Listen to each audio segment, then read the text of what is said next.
శ్యామ్ అలాగే రాధ వాళ్ళిద్దరూ కూడా అలా కారులో వెళ్తూ ఉంటారు. ఇంతలో రాధ అయితే అలా మౌనంగా కూర్చుని ఉంటుంది. అది చూసి శ్యామ్ అయితే ఏంటి రాధ ఎందుకు అంత సైలెంట్గా ఉన్నావు అని చెప్పి అడుగుతూ ఉంటాడు. ఆ మాటలకు రాధ అయితే కొన్ని సందర్భాల్లో మౌనంగానే ఉండాలి సార్, మౌనంగా ఉంటేనే కదా వాటికి సమాధానం దొరుకుతుంది అని చెప్పి అంటూ ఉంటుంది. ఆ మాటలకు శ్యామ్ అయితే అలా ఆలోచిస్తూ ఉంటాడు.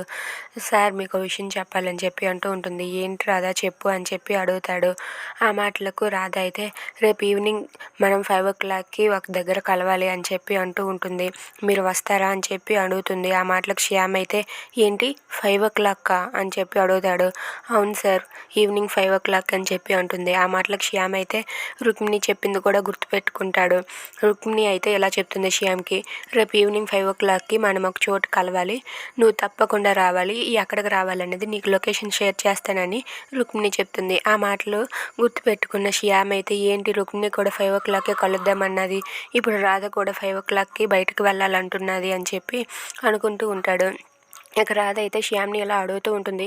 ఏంటి సార్ రేపు ఈవినింగ్ 5 o'clockకి వస్తారా రారా అని చెప్పి అడుగుతుంది. ఆ మాటలకు శ్యామ్ అయితే ఏం చెప్పాలో తెలియక అలా మౌనంగా చూస్తూ ఉంటాడు. ఇక రుక్మిణి రాధ వాళ్ళిద్దరూ చెప్పిన దగ్గరికి శ్యామ్ వెళ్తాడా? If you like this video please like, share and subscribe. Thanks for watching.